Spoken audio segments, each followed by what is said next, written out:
Selamat siang Pak, perkenalkan nama saya Titi Suandi. Saya dari kelas bagi C, manajemen, NIM 1801416758. Nah, di sini saya akan menjawab soal UTS perilaku organisasi. Soalnya yang pertama yaitu apa yang Anda ketahui tentang perilaku organisasi. Jelaskan alasan penting mempelajari ilmu perilaku organisasi. Yang kedua, apa perlu memahami aspek manusia dalam organisasi dan sebutkan faktor penyebab perbedaan perilaku organisasi dalam organisasi. Soal yang ketiga, nilai merupakan salah satu unsur penting dalam perilaku organisasi. Sebutkan nilai apa saja yang harus dibangun dan keterlibatan Anda sebagai anggota himpunan mahasiswa manajemen, dan jelaskan alasan dari jawaban tersebut. Keempat,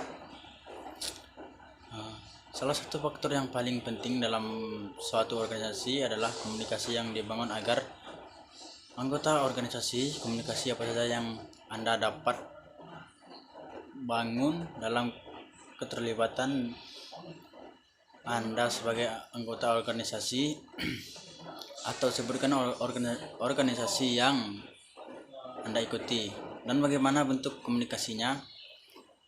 Faktor apa saja yang membuat gagalnya suatu komunikasi. Yang kelima, jelaskan unsur-unsur pokok organisasi. Yang soal 6, silakan buka link ini dan ditonton video ini sampai selesai. Jawablah pertanyaan-pertanyaan berikut. Yang pertama, judul. Yang kedua, siapa nama dosen yang berbicara di dalam video tersebut. Yang ketiga, topik apa saja yang dijelaskan oleh dosen tersebut. Yang keempat, apa saja yang dapat Anda diperoleh dari menonton video tersebut. Jawaban nomor 1 yaitu perilaku organisasi merupakan sebuah disiplin ilmu yang mempelajari tentang perilaku individu dan tingkat kelompok dalam organisasi serta dampak terhadap kinerja, baik kinerja organisasi, kelompok ataupun individual. Mengapa organisasi penting untuk dipelajari adalah karena dengan tujuan untuk memahami sebuah bentuk perilaku yang dimana kemudian terjadi di dalam sebuah organisasi. Hal ini dapat memiliki arti bahwa perilaku dari organisasi akan dapat diharapkan untuk mengerti terhadap segala macam bentuk perilaku yang dimana baik bagi anggota maupun daripada organisasi itu sendiri. Melakukan peramalan akan berbagai macam bentuk kejadian yang dimana terjadi. Peran dari organisasi ini akan memberi prediksi terhadap berbagai macam peristiwa dan juga kejadian yang dimana terdapat dalam sebuah organisasi. Melakukan pengendalian akan buah bentuk perilaku yang dimana kemudian terdapat dalam sebuah organisasi tersebut. Hal ini juga akan dapat memiliki arti bahwa perilaku organisasi akan dapat diharapkan untuk dapat mengurangi terjadinya berbagai macam bentuk kesalahan yang dimana akan didapatkan dari individu di dalam sebuah organisasi tersebut. Yang nomor 2, perlunya memahami aspek manusia dalam organisasi karena manajemen sumber daya manusia merupakan bagian dari ilmu manajemen yang memfokus perhatiannya pada pengaturan peran sumber daya manusia dalam kegiatan suatu organisasi.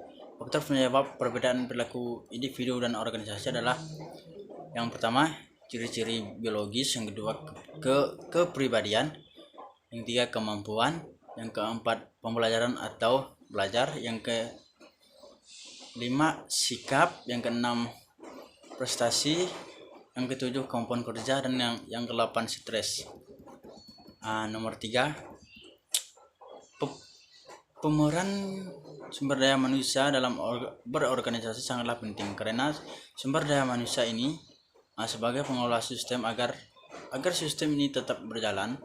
Tentu dalam pengelolaannya harus memperhatikan aspek-aspek penting seperti pelatihan, pengembangan, dan motivasi. Dalam hal ini, sumber daya manusia dijadikan manajemen sebagai salah satu indikator penting pencapaian tujuan organisasi secara efektif dan vital. Nah, faktor yang mempengaruhi perilaku organisasi: umur, jenis kelamin, status kepribadian, kemampuan, cara belajar, sikap, prestasi, serta kepuasan kerja. Alasannya,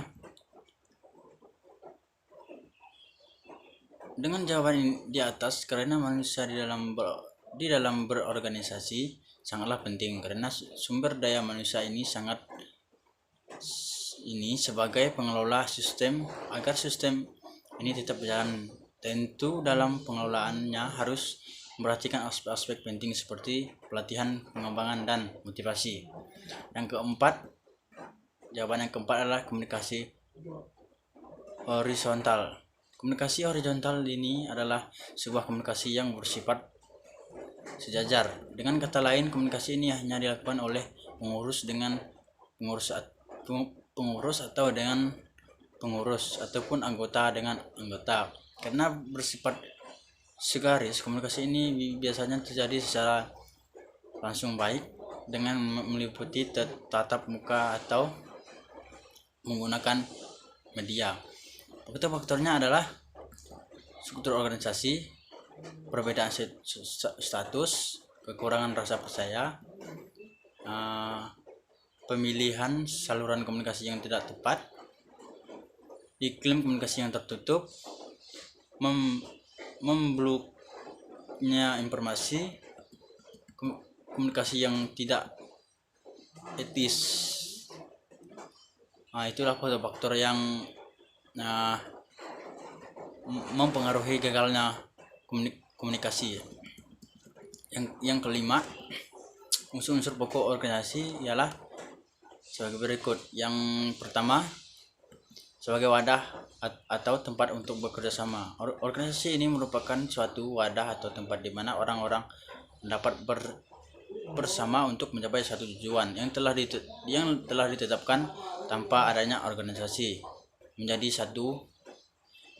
saat bagi orang-orang untuk melaksanakan suatu kerjasama, sebab orang-orang tidak mengetahui bagaimana cara bekerja sama tersebut akan dilaksanakan. Kedua, proses kerjasama sedikitnya antar dua orang, yaitu suatu organisasi selain merupakan tempat kerja sama juga merupakan proses kerja sama sedikitnya antar dua orang. Dalam praktek, jika kerja sama tersebut dilakukan dengan banyak orang, maka organisasi itu disusun harus lebih sempurna. Dengan kata lain, proses kerja sama dilakukan dalam suatu organisasi mempunyai kemungkinan itu dilaksanakan dengan lebih baik. Hal ini berarti tanpa satu organisasi, maka proses sama itu hanya bersifat sementara. Dimanapun hubungan antar kerja sama antara pihak-pihak bersangkutan kurang dapat diatur dengan sebaik-baiknya. Yang ketiga, jelas tugas kedudukan masing-masing. Dengan adanya organisasi, maka tugas dan kedudukan masing-masing orang atau pihak hubungan satu dengan yang lain akan dapat dijelaskan. Dengan demikian, kesimpulan double pekerjaan dan sebagaimana akan dapat dihindar. Dengan kata lain, tanpa orang yang baik, mereka akan bingung tentang apa tugas-tugasnya dan bagaimana hubungan antara yang satu dengan yang lainnya. Yang keempat, ada tujuan tertentu. Betapa pentingnya kemampuan mengorganisasi bagi seorang manajer. Suatu perencana yang kurang baik tetapi organisasinya baik akan cenderung lebih baik hasilnya daripada perencanaan yang baik tetapi tidak baik. Selain itu, dengan cara mengorganisasi secara baik akan mendapatkan keuntungan antara lain sebagai berikut.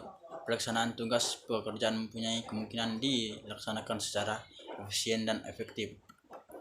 Yang soal nomor 6, Judul video tersebut adalah mengenal perilaku organisasi.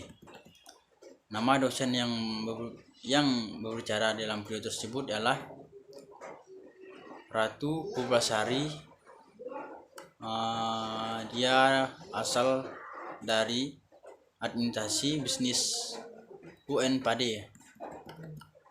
Topik yang dibicarakan tersebut ialah pengertian organisasi dan perilaku organisasi, pentingnya studi perilaku organisasi, perilaku organisasi sebagai studi, interdisiplin, ruang lingkup perilaku organisasi. Apa yang dapat Anda diperoleh dari video tersebut? Yang saya dapat yaitu dalam video tersebut saya mengetahui tentang perilaku organisasi dalam interdisiplin dan ruang lingkup organisasi. Hanya ini yang dapat saya jawab, Pak. Selamat siang dan terima kasih.